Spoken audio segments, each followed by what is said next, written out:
Quand j'étais enfant, j'avais déjà ce sentiment d'étrangeté, d'être. Et quand j'avais environ une dizaine d'années,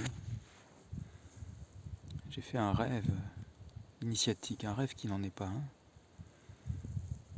C'est comme si j'avais été conscient dans mon sommeil profond et je me suis réveillé terrorisé avec l'impression d'avoir été infiniment grand et infiniment petit en même temps. Comme si j'avais eu un aperçu de l'absolu, que je suis, que tu es en vérité. Et à cette même époque, j'étais plongé dans des états de contemplation, de détachement. J'avais l'impression de flotter et de voir le monde au travers de la lucarne de mes yeux.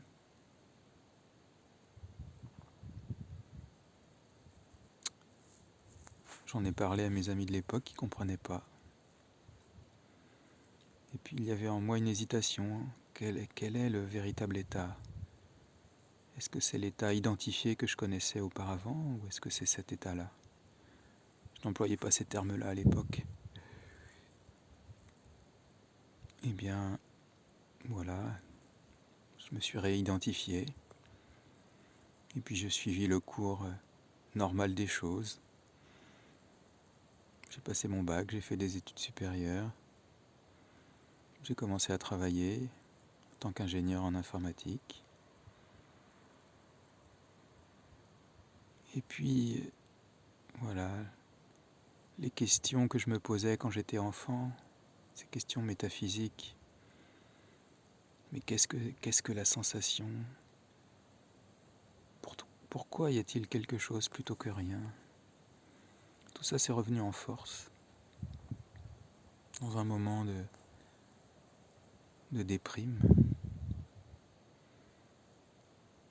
Et donc c'est dans ma 31e année c'était en 2003 que le chemin a commencé. Tout d'abord, en explorant des livres, et puis dans un exercice de visualisation pour entrer en contact avec mon guide. Et bien c'est Paramahamsa Yogananda qui est apparu. Et j'avais croisé son livre 2 semaines auparavant, dans une librairie. Donc j'ai pris ma voiture et je suis allé chercher ce livre, Autobiographie d'un yogi. Et 1 mois après, j'étais initié au Kriya Yoga, que j'ai pratiqué pendant 5 ans, jusqu'à ce que je rencontre un autre maître qui m'a initié au feu sacré en Inde.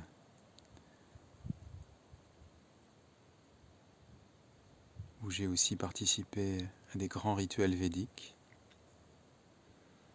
Ce sont des rituels pour,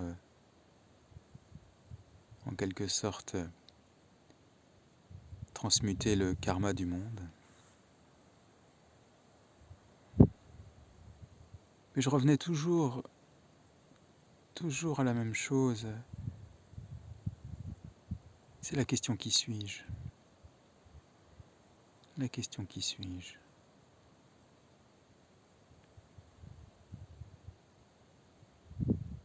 Et ce feu s'est allumé. Ce feu s'est allumé. Il fallait que je sache. Je pratiquais la désidentification qui est l'essence de la pratique spirituelle. Depuis déjà des années, c'est la base, se désidentifier. Mais ce témoin qui se détachait de plus en plus, qui était-il ? C'était la grande question.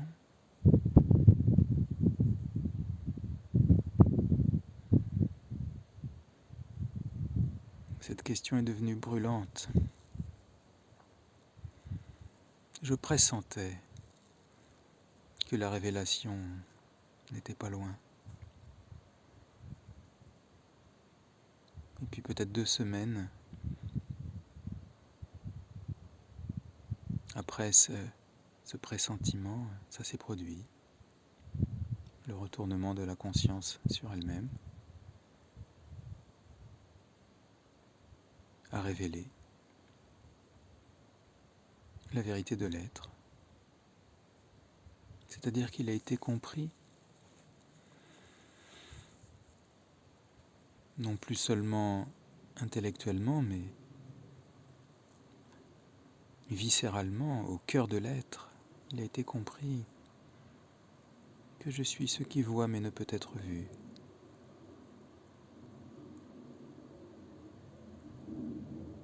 L'aboutissement du Neti-Neti, c'était en 2013, juste avant la Pâque.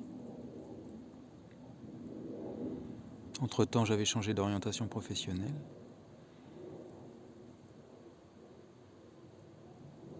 D'ingénieur avant-vente, je m'étais reconverti en infirmier et j'allais commencer mon exercice d'infirmier 2 semaines après cet éveil.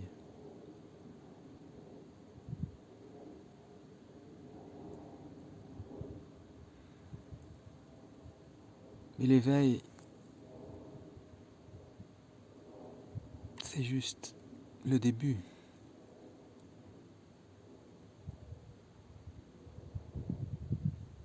Il faut réformer tout l'être dans la lumière de cette vérité. Il faut aligner tout le mental sur cette vérité. Et tant que ce n'est pas fait, sur un certain plan, on continue à errer, à chercher encore quelque chose. C'est le mental.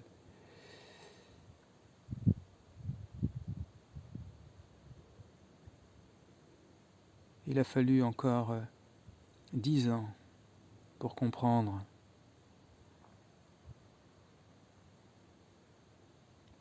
vraiment qu'il n'y avait plus rien à chercher, qu'il n'y a rien du tout à chercher dans les apparences.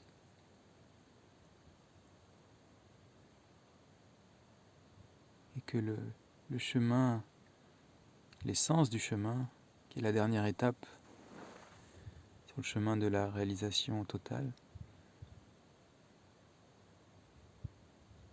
c'est la contemplation, mais pas de quelque chose de manifesté. C'est la contemplation du soi par le soi. Ne plus se quitter.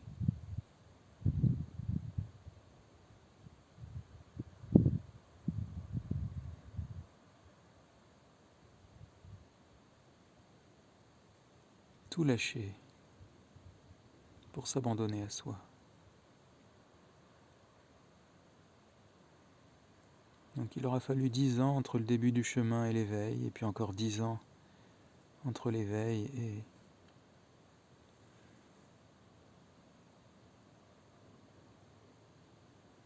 et l'intégration de cette compréhension jusque dans la profondeur du cœur. 10 ans pour que le mental abdique face au mystère. Pour qu'il arrête enfin de chercher des explications.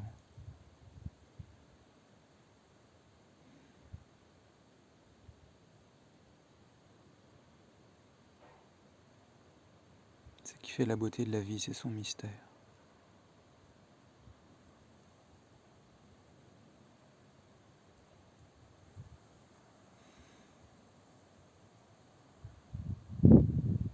Dieu, c'est simplement le néant, conscient de lui-même.